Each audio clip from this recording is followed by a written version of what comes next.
ঐতিহাসিক সমাবেশে আমার অত্যন্ত স্নেহস্পদ সভাপতি, আপনাদের ইউনিয়নের নির্বাচিত চেয়ারম্যান, যাকে আপনারা অত্যন্ত ভালোবাসেন, আমি ব্যক্তিগতভাবে তাকে অত্যন্ত স্নেহ করি।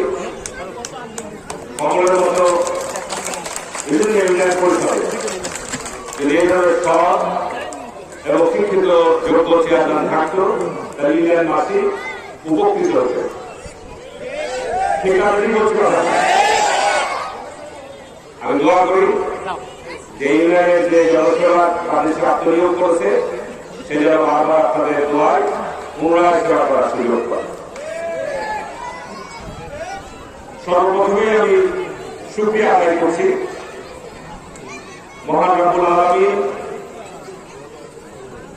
যে অশেষ নিয়ামত আমি বলবো অন্যতম